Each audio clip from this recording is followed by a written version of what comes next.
très important dans cet apprentissage, c'est le temps. Reconnaître la voix de Dieu n'est pas toujours quelque chose qui se développe du jour au lendemain. C'est une sensibilité qui se forme. C'est une oreille spirituelle qui s'éduque. Et parfois, on apprend aussi en se trompant. Il faut avoir l'humilité de le dire.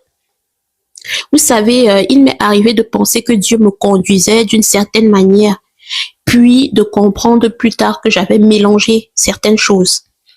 Parfois, il y avait de Dieu, mais aussi de moi.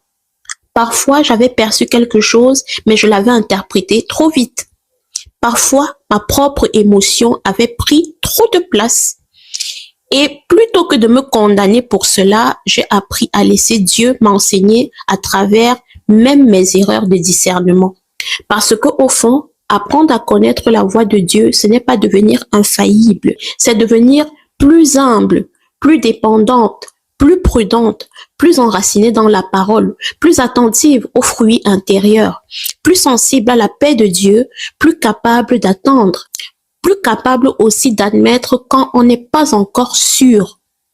Je crois qu'il y a une grande maturité spirituelle dans le fait de dire « je ne veux pas forcer une réponse, je ne veux pas inventer une direction, je ne veux pas parler à la place de Dieu, je préfère rester dans l'attente et demander encore la sagesse. » Et cette attente, elle n'est pas passive, elle se vit dans la prière, elle se vit dans la méditation de la parole, elle se vit dans l'obéissance à ce qu'on sait déjà.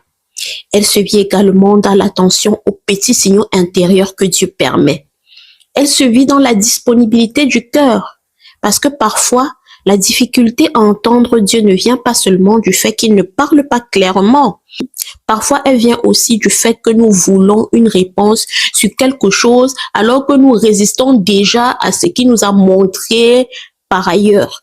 Nous voulons qu'il parle pour nous orienter, mais nous n'aimons pas toujours quand il parle pour nous corriger. Nous voulons qu'il ouvre des portes, mais nous ne voulons pas toujours entendre ce qu'il dit sur notre caractère, sur nos compromis, sur nos attachements, nos peurs, nos désobéissances. Or, une oreille qui veut entendre Dieu doit aussi accepter d'être corrigée par lui. Et je crois que cela a été un tournant important pour moi dans ma marche avec Dieu. Comprendre que reconnaître la voix de Dieu, ce n'est pas seulement apprendre à recevoir des directions agréables, c'est aussi apprendre à reconnaître sa correction. Parce que parfois, Dieu parle pour dire non. Parfois, il parle pour ralentir. Parfois, il parle pour confronter.